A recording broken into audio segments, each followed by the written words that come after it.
Hello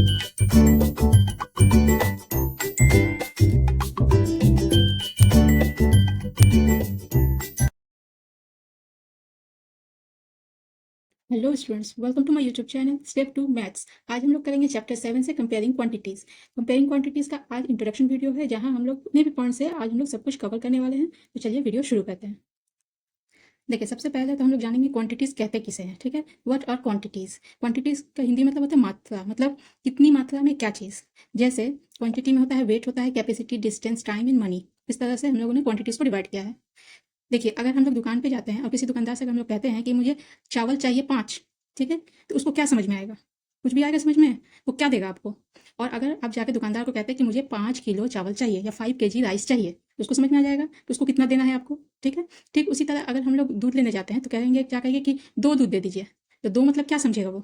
हमें भी नहीं समझ में आएगा कि एग्जैक्टली हमें चाहिए कितना, और देने वाले को भी नहीं समझ में आएगा कि उसे एग्जैक्टली कितना देना है। अगर हम उस क्वांटिटी में बताएं कि हमें 2 लीटर दूध चाहिए, ठीक है, तो वो अच्छे से समझ जाएगा कि 2 लीटर दूध कितना होता है। ठीक है, और हमें भी पता है कि 2 लीटर दूध कितना होता है।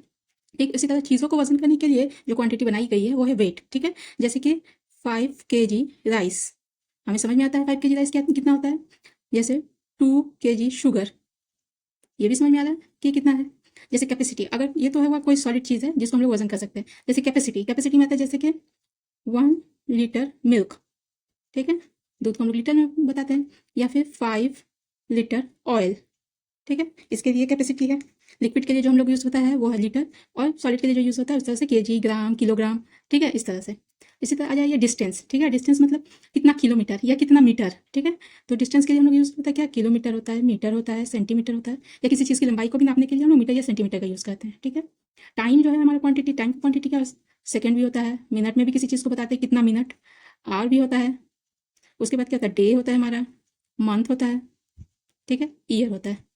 इस ये हमारे टाइम की क्वांटिटी है। ठीक है, सेकंड मतलब हमें समझ में आ जाएगा कितना सेकंड की बात हो रही है। डे मतलब कितने दिन की बात कही जा रही है, 5 दिन, 6 दिन, 2 महीना, 1 साल, ये हमें समझ में आता है। ठीक है, ठीक इसी तरह मनी। मनी हमारे यहाँ क्या यूज़ होता है, पैसा या रुपीज़। पैसा या रुपीज़। पैसा मतलब समझ में आया कितना पैसा चाहिए, कितना रुपीज़ है आपके पास, या किसी को कितना रुपीज़ चाहिए। ये सब को कहते हैं, इन सबको कहते हैं क्वांटिटीज़। ठीक है, क्वांटिटीज आप लोग को समझ में आया। अब दूसरा पॉइंट है आप लोग का रेशियो। ठीक है, रेशियो का मतलब होता है अनुपात। अनुपात, ठीक है, अनुपात। जैसे एक एग्जाम्पल से आप लोग समझिए इस चीज़ को। जैसे एक लड़का है, बॉय, इसकी एज है 20 ईयर्स। ठीक है, और इसके फादर हैं जिनकी एज है 60 ईयर्स। ठीक है, अब कह रहा है आपको कि लड़का और उसके फादर का जो एज का रेशियो बताइए। ठीक है ना, ratio of the age of the boy and the father. ठीक है, तो क्या करेंगे हम लोग, रेशियो, रेशियो किसका बताना है, हमें बॉय इज टू फादर, इस तरह से लिखा जाता है ये। अगर हमें अनुपात मतलब दोनों के एज का हमें कंपेरिजन करना है, अनुपात या रेशियो का यही मतलब होता है, दोनों को हमें कंपेयर करना है। ठीक, तो बॉय है तो बॉय का हमारा कितना हो जाएगा, 20 ईयर्स, और फादर का कितना हो जाएगा, 60 ईयर्स। ठीक है, अब इसको कैसे कंपेयर करते हैं, ये देखिए, ये 20 पहले है, ये ऊपर हो जाएगा, और 60 बाद में नीचे हो जाएगा। दोनों को हम लोग सिंप्लीफाई करेंगे, 0 से 0 कैंसिल, 2 1 2, 2 3 6। तो हमारा क्या आ गया, 1/3 आ गया। ठीक है ना, ये जो 1/3 आया, तो ये 1 आया बॉय के लिए और 3 आया फादर के लिए। तो हमारा बॉय, लड़का और उसके फादर का जो अनुपात होगा, जो रेशियो होगा, वो होगा हमारा 1:3। यही हमारा अनुपात कहलाता है। समझ में आया आप लोग को।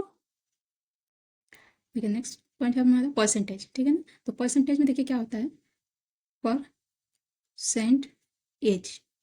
पर का मतलब होता है एक, सेंट का मतलब होता है 100, और एज मानी, कहने का मतलब कि परसेंटेज, किसी भी चीज़ को 100 में कन्वर्ट करके जब हम निकालते हैं तो वो परसेंटेज कहलाता है। जैसे मान लीजिए हमारा किसी बच्चे का अगर एग्जाम में आया 60%, आपने सुना होगा, बहुत सारे टीचर बोलते हैं बच्चे का 60% मार्क्स आया, या बच्चे भी कहते हैं कि मैं 60% मार्क्स आया, 80% मार्क्स आया, 90% मार्क्स आया। तो इसका कहने का क्या मतलब हुआ, 60%, 80%, 90%, इसका मतलब ये हुआ, इस 60% का मतलब होगा कि 100 में से 60 मार्क्स आए हैं उसे। ठीक है, लेकिन ये कोई ज़रूरी नहीं है कि आपका पेपर 100 मार्क्स का हो। हुँ? आपका पेपर 100 मार्क्स का कोई ज़रूरी नहीं है। हमारा एग्जाम होता है 500 मार्क्स का, 600 मार्क्स का, 700 मार्क्स का, इस तरह से होता है। अगर मान लीजिए हमारा टोटल मार्क्स अगर 500 का पेपर है, अगर मान लीजिए हमारा पेपर है 500 का, ठीक है, जिस तरह science, Hindi, English, SST, math मिला के 500 का पेपर होता है आपका, 500 का।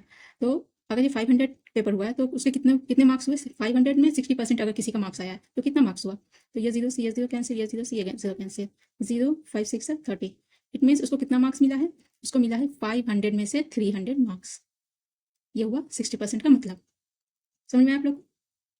ठीक उसी तरह देखिए, अगर हम लोग ये निकालेंगे 60%, ठीक है, 60% को कैसे हम लिख सकते हैं? 60% का मतलब ही होता है, ये जो परसेंट का निशान लग गया है और 60 है, इसका ये मतलब ही है कि 60 100 में 60, ऐसे 100/60 इस तरह से। और ये देखिए, अगर हम लोग इसको कहें कि इसको 500 जिससे हमने निकाला है, 500 मार्क्स में उसको 60% मार्क्स आया है। 500 अगर टोटल मार्क्स है, उसको 60% मार्क्स आया, तो कितना मार्क्स आया? ये भी हम लोग ने निकाला है। इससे ये कैंसिल हो गया, इससे ये कैंसिल हो गया, 300। ठीक है, तो ये जो आपका, ये देखिए, ये एक तरह का इक्वेशन बन गया आपका।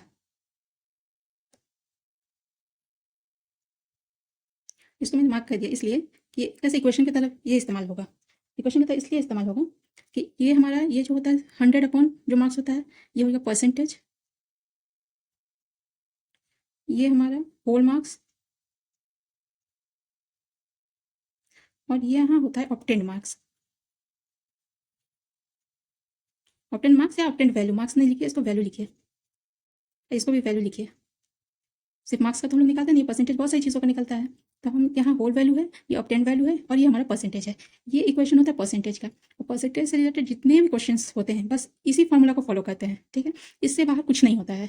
बस इसी को घुमा फिरा के आपसे पूछा जाएगा, और बस इसी फॉर्मूला को आपको याद रखना है कि हमें परसेंटेज ऐसे निकालना है। अब यहाँ पे जैसे हमसे पूछा गया कि कितना मार्क्स मिला, ठीक है, 500 में 60% अगर उसका मार्क्स है तो कितना मार्क्स मिला, तो हमसे ये पूछा गया। आपसे कुछ और पूछ सकता है, जैसे जैसे आपसे पूछ सकता है कि अगर 60% मार्क्स है बच्चे के, और यहाँ टोटल मार्क्स हमें नहीं पता क्या है, ठीक है, और उसको मिला है 300, ठीक है, तो हमें ये फाइंड करना है। ठीक है, यहाँ जो होल वैल्यू है, होल मार्क्स है, ये हमें फाइंड करना है। ठीक है, पहले ये फाइंड किया हमने, अब इसको फाइंड करना है। ये इक्वेशन आपका नहीं चेंज होगा, इक्वेशन जैसे है वैसे ही रहेगा, इसमें कोई डिफरेंस नहीं होगी। इसको ऐसे सॉल्व कीजिए। ये 60% का क्या मतलब होता है? 60/100। ये हमारा नहीं पता है हमें, कोई बात नहीं है। ये 300, ये क्या होगा? ये मल्टीप्लाई में इधर चल जाएगा तो ये डिवाइड हो जाएगा, तो ये मार्क्स, होल मार्क्स रहने दीजिए। 300 मल्टीप्लाई 100 अपॉन 60 उल्टा हो जाएगा। ये सॉल्व करना मैंने आप लोगों को प्रीवियस क्लास में बताया है, ये इधर जाकर पलट जाएगा। ठीक है, तो ये देखिए, 6 5 जा 30 50,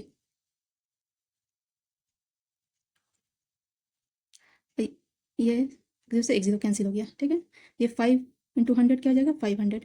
ये 500 मार्क्स हो गया टोटल, आया हमारा 500 मार्क्स। ठीक है, अब कभी कभी आपसे क्वेश्चन पूछता है कि आपको ये परसेंटेज नहीं दिया हुआ है, ठीक है, परसेंटेज को गायब कर देगा। आपको टोटल मार्क्स दिया हुआ है और ऑब्टेन्ड मार्क्स दिया हुआ है, तो आपसे कहेगा कि आपको कितना परसेंट मार्क्स मिला। इट मीन्स यहाँ जो आपका परसेंटेज है ये नहीं होगा, परसेंटेज आपको पूछा जाएगा। आपको टोटल मार्क्स दिया हुआ है 100, और आपको मिला कितना है? 300। ठीक है, हमारा समझ में, ये परसेंटेज आपको फाइंड करना है। ठीक है, इक्वेशन सेम रहेगा, इक्वेशन कुछ नहीं चेंज करना है, जो चीज़ पूछेगा उसको वहाँ लगाएंगे, बाकी को निकालना है हमें। तो ये हमारा 500 मल्टीप्लाई उधर जाएगा तो क्या हो जाएगा? उधर जाएगा तो हमारा डिवाइड हो जाएगा। ठीक है, ठीक है, तो ये हमारा यहाँ परसेंटेज में हम लोग जानते हैं, परसेंटेज में नीचे 100 होता है, ये चीज़ हमें पता नहीं है, परसेंटेज का 100 होता है। ये इधर जाएगा तो क्या होगा? डिवाइड होगा, तो इधर आएगा तो मल्टीप्लाई हो जाएगा, ये डिवाइड, और इधर डिवाइड है तो ये हो जाएगा मल्टीप्लाई। समझ में आ रहा है आप लोग को? और ये परसेंटेज हमें ये फाइंड करना है। 0 से 0 कैंसिल, ये 0 से ये 0 कैंसिल, 5 6 या 30 60, ये हमारा कितना हो गया? 60%। तो 60% तो है यहाँ। ठीक है, कहने का मतलब है कि आपको इन तीनों के अलावा कुछ नहीं रहेगा। कभी आपसे परसेंटेज दिया रहेगा, परसेंटेज, कभी होल मार्क्स दिया रहेगा, कभी ऑब्टेन मार्क्स दिया रहेगा। मतलब होल वैल्यू अगर कभी दी रहेगी तो आपसे ये पूछेगा, अब ये दी रहेगी तो ये पूछेगा, और ये दोनों दिया रहेगा तो ये पूछेगा, बस। इसके अलावा और कुछ नहीं पूछा जाएगा आपसे। ठीक है, बस परसेंटेज इसी फॉर्मूले के इर्द गिर्द ही घूमता है।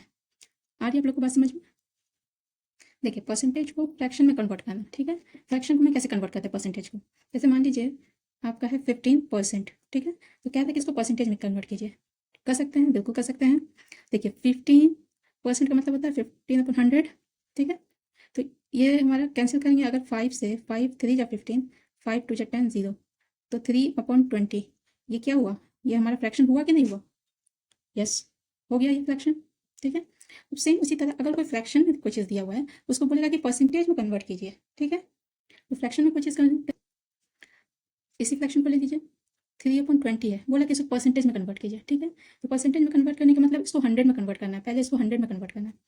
तो परसेंटेज का ये मतलब होता है 3/20, और इसको 100 से मल्टीप्लाई कर दीजिए।